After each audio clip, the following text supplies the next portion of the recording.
কোরবানির জন্য পশু ক্রয় করব। বকরি হলো সোজা 1 বছর,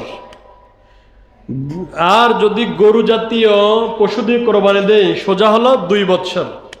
উট এটা হলো 5 বছর। আমাদের দেশে বকরি আর গরু জাতীয় এই প্রাণী বেশি, তো গরুর যাতে কোনো রকমের কম না হয় 2 বছর হতেই হবে, বকরির 1 বছর হতেই হবে।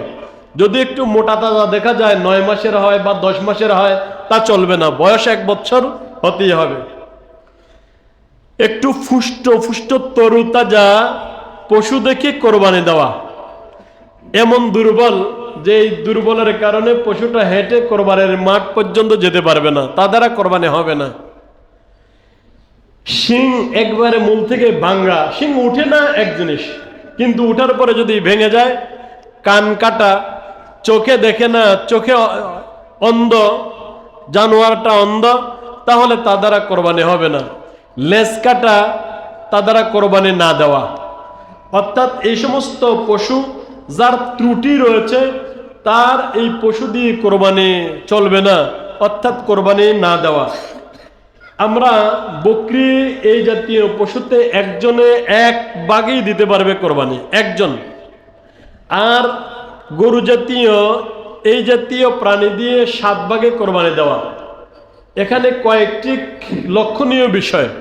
আগে মাসলাগুলো ছিল না, ইদানিং এসে 1 ভাগে দেওয়া, 7 ভাগে না দেওয়া। 7 ভাগে দেওয়া তাও জায়েজ, 1 ভাগে দেওয়া তাও জায়েজ, কিন্তু 1 ভাগে দেওয়া 7 ভাগে না দেওয়া এরকম ঠিক নয়। কেন ঠিক নয়? এরা কেন বলে আপনি কোরবানি দিবেন 7 ভাগে, আপনার একজন শরিক যদি সুদের টাকা হয়, ঘুষের টাকা হয়, বাকি 7 জনের কোরবানি হলো না। অতএব প্রত্যেকটা মানুষেরই মন থাকতে হবে একমাত্র সন্তুষ্ট আল্লাহর। এখন যদি একজনের একটু ব্যতিক্রম থাকে তাহলে তার দ্বারা কোরবানি হবে না, একবারে পুরা 7 জনের কোরবানি চলে গেল। তার থেকে ভালো আপনি একটি বকরি দিয়ে কোরবানি দেন, আপনি নিজের জন্য একটি বকরি দিয়ে কোরবানি দেন। জবেহ করা, প্রাণী জবেহ করা, নিজের প্রাণীটা নিজেই জবেহ করা সবচেয়ে উত্তম, এটা ভালো কাজ। যদি না করেন, নিজের প্রাণী নিজে জবাই না দিতে পারে, তাহলে অন্যের মাধ্যমে আপনি জবাই দেন, তবে এটা ভালো কাজ। এই জবাই দেওয়ার জন্য, নিজের পশুটা নিজেই জবাই করার জন্য যেই এলাকার মধ্যে ঈদগাহে ঈদের নামাজ হয়, জুমার নামাজ হয়, ওই এলাকায় ঈদের নামাজের পরে কোরবানি দিতে হবে। যদি নামাজের আগে কোরবানি দিয়ে দেয় তাহলে কোরবানি হবে না। যে অনেকেই নামাজের আগে যদি কোরবানি দেয় তাহলে তার কোরবানিটা আল্লাহ তাআলা কবুল করবে না। এজন্য নিজের পশুটা নিজেই কোরবানি করা উত্তম।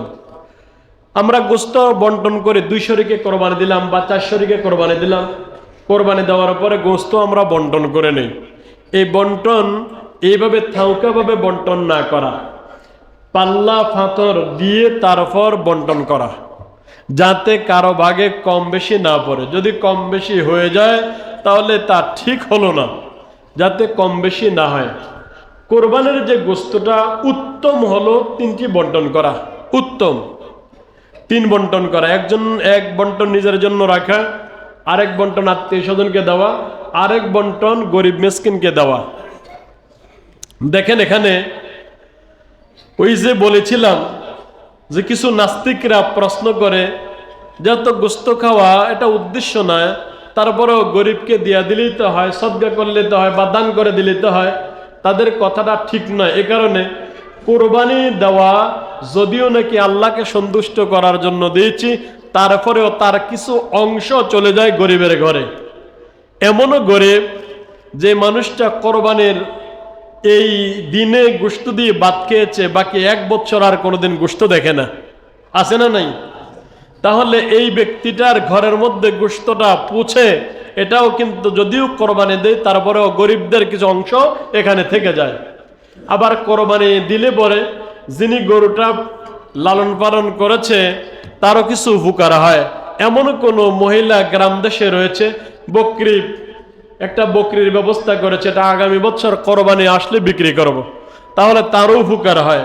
তাহলে কোরবানির দ্বারা নিজেদের উপকার, গরিবদেরও উপকার হয়। তো গোশত বন্টন যে 3 ভাগ করা, 1 ভাগ নিজের জন্য রাখা, 1 ভাগ আত্মীয় স্বজনকে দেওয়া, আর 1 ভাগ গরিব মিসকিনকে দেওয়া। যদি একান্ত গরিব মিসকিনকে আপনি একান্তই যদি গরিব মিসকিনকেও দিবেন না, আত্মীয় স্বজনকে দিবেন না, পুরোটো আপনি খাবেন, এটা জায়েজ, না জায়েজের কিছু না। এই গোশতটা আপনি খেতে পারবেন, কিন্তু আপনার সামাজিকতা কাজ হলো গোশত কিছু আপনি আত্মীয় স্বজনের বাসায় পাঠান, কিছু নিজে রাখেন, কিছু গরিব মিসকিনকে দেন, এটা হলো সামাজিকতা। কিন্তু পুরোটাই যদি আপনি দান করে দেন তাও জায়েজ, পুরোটাই যদি রেখে দেন তাও জায়েজ, এটা না জায়েজের কিছু না। কিন্তু কাজটা ঠিক হয় নাই। আপনার বাড়ির পাশের যিনি গরিব, ওনারও তো হক আপনার কাছে, আপনি ওখানেও কিছু দেন। আপনি তো সারা বছর গোশত দিয়ে খেতে পারেন, এমনও আপনার বাড়ির পাশের যে মানুষটি রয়েছে সে বছরে একবার গোশত দিয়ে খানা খেতে পারে না। এজন্য গোশত বন্টন করবেন এভাবে যে কিছু রাখবেন, কিছু দিয়া দিবেন, আবার পুরাটাই দিয়া দিবেন এমন না। তারপরে কোরবানির এই চামড়া, আমরা যে পশুটা কোরবানি করি, এই যে চামড়াটা, এই চামড়াটা নিজেও প্রক্রিয়াজাত করা যায়। এটা সিদ্ধ করলে পশমগুলো উঠেলে খেতেও পারবে, আবার এটা দিয়ে কোনো নিজের কাজ করতে পারবেন। যদি আপনি বিক্রি করে দেন তাহলে ঠিক যেই টাকাটা বিক্রি করেছেন এই টাকাটাই হলো গরিবদের, হয়তো মাদ্রাসায়, নয়তো গরিবদের এই টাকা। এটা আপনি ভাঙতেও পারবেন না। নিজের কাজের জন্য খরচ করবেন, অন্য টাকা দিয়ে দিবেন, তা পারবেন না। এটা না করে ঠিক যেই টাকা বিক্রি করেছেন এই টাকাটাই দিয়ে দিবেন। এই চামড়ার বিষয়টা আমাদের পার্শ্ববর্তী মাদ্রাসা বসুন্ধরা মাদ্রাসা, এই মাদ্রাসায় নিজে নিয়ে দিয়ে আসবেন। চামড়া দেওয়া এক সওয়াব, নিজে নিয়ে পৌঁছায় দেওয়া আরেকটি সওয়াব। ওখানে নিজে নিয়ে দিয়ে আসবেন চামড়াটা। দেখেন আপনার এই ক্ষুদ্র কষ্টে আপনার পশুর চামড়াটা নিয়ে দিয়ে এসেছেন, ওখান থেকে গরিব যে ছাত্ররা লিল্লা বোর্ডিংয়ে খায়, এদের পিছনে খরচ করে আপনার কোরবানি হলো, আপনার সহযোগিতায় হাফেজে কোরআন হলো। এজন্য এটার খুব দাম। যদিও নাকি আপনার কাছে 400, 500, 700, 800 টাকা, কিন্তু ওখানে যখন 1000, 2000 চামড়া হয় তখন এদের অনেক বড় ধরনের একটা আয় হয়। এজন্য এদিকেও খেয়াল রাখবেন।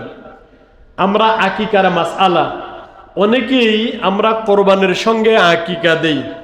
আকিকা এক জিনিস, কোরবানি হলো আরেক জিনিস। আকিকা হলো বাচ্চা যখন জন্ম হয় 7 দিনের মাথায় আকিকা দেওয়া সুন্নত। আকিকা এক সুন্নত, 7 দিনের মাথায় আকিকা করা আরেকটি সুন্নত। 7 দিনের মাথায় দিতে পারলো না, তারপর আর সুন্নত থাকে না, দিনের সুন্নতরা থাকে না। এবার আপনি যেখানে দেন তখন আকিকার সুন্নতরা আদায় হয়, কিন্তু দিনের সুন্নত আর নেই। তো এই 7 দিনের মাথার মধ্যে আপনি আকিকা না দিতে পারলেন, এবার আপনি যখন আকিকা দেন তখনই আপনার আকিকা হয়ে যাবে। সন্তান বালেগ হওয়ার আগে, বালেগ হওয়ার পরেও আকিকা দেওয়া যায়, কোনো সমস্যা নেই। কিন্তু মরার পরে আর কোনো সন্তানের আকিকা নেই। তো আকিকা আপনি যখন ইচ্ছা তখনই দিতে পারবেন। ছেলে হলে 2টি বকরি লাগে, আকিকা দেওয়া আসলে বকরি দিয়ে। মেয়ে হলে 1টি বকরি দিয়ে আকিকা দিবে। যদি ছেলে অপারগতা গরিব হয় তাহলে 1টি বকরি দিয়ে আকিকা দিলেই হয়ে যায়। কিন্তু এই আকিকাকে আমরা কোরবানির সঙ্গে আদায় করি। আসলে আকিকা এক জিনিস, কোরবানি আরেক জিনিস। কোরবানির জন্তুর মধ্যে আপনি আকিকা রাখতে পারবেন, আকিকা দিলে হয়ে যাবে, নিষেধ না হয়ে যাবে। কিন্তু আপনাকে বুঝতে হবে কোরবানি এক জিনিস, আকিকা আরেক জিনিস। আপনি আগে যে দেন নাই এই কারণে এখন আকিকার সময় আপনি আকিকা দিবেন।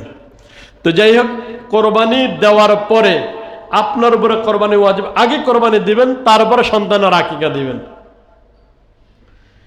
আজকের দিনটা হলো আমাদের সামনের দিনটি হলো আরাফার দিন।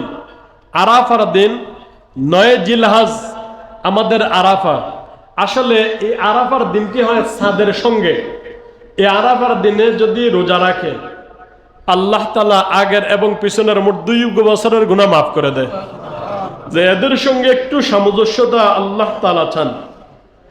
আমাদের আরাফার দিন 9 জিলহজ ফজর থেকে নিয়ে 13 জিলহজ আসর পর্যন্ত মোট 23 ওয়াক্ত ফরজ নামাজ। কয় ওয়াক্ত ফরজ নামাজ? প্রত্যেক ফরজ নামাজের 2 দিকে সালাম ফিরাইবার পরে মুমিন মুসলমান নরনারী প্রত্যেকের উপরে ওয়াজিব হলো একবার তাকবীরে তাশরিহ বলা, আল্লাহু আকবার, আল্লাহু আকবার, লা ইলাহা ইল্লাল্লাহু, আল্লাহু আকবার, আল্লাহু আকবার, ওয়ালিল্লাহিল হামদ। কয়বার ওয়াজিব? একবার পড়া ওয়াজিব।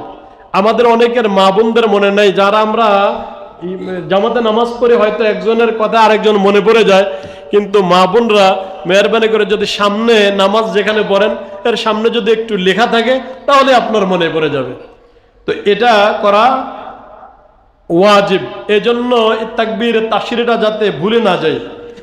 আমরা ঈদের নামাজ আলহামদুলিল্লাহ আমাদের এই মসজিদের মধ্যে আমরা ঈদের নামাজ পড়ব। ঈদুল আজহার জামাত সকাল 7টা বাজে আরম্ভ হবে ইনশাআল্লাহ।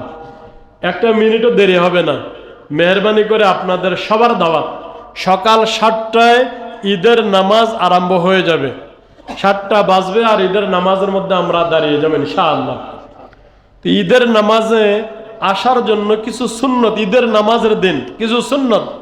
সুন্নত হলো ভোরে ভোরে ঘুম থেকে ওঠা, মেসওয়াক করা, গোসল করে নেওয়া, উত্তম জামা কাপড় পরিধান করা, যে জামাটা ভালো, যেটা নতুন, উত্তম জামা কাপড় পরিধান করা, খুশবু ব্যবহার করা, তারপর বাড়ি থেকে কিছু না খেয়ে হাঁটতে হাঁটতে ঈদগাহের দিকে আসা, আস্তে আস্তে জোরে জোরে আওয়াজে আওয়াজে তাকবীর তাশরিহ আদায় করা। তারপর ঈদগাহের মধ্যে আসলাম, আমি ঈদের নামাজ পড়লাম, খুতবা শেষ করলাম, তারপর আবার আমি অন্য রাস্তায় বাসায় যাওয়া। যদি আমি ডান দিক দিয়ে রাস্তায় ডান দিকে দিয়ে আমি ঈদগাহে আসি, আবার ডান হয়ে আমি যখন বাসায় যাব রাস্তা আমার 2টা হয়ে যায়। তাহলে এটা হলো আমাদের ঈদের দিনের সুন্নত। তাহলে আমরা মোটামুটি অনেকগুলো, তারপরেও যেগুলা ছুটে যায় বা যেগুলা আমার হয় নাই এগুলো আমি জেনে নেই।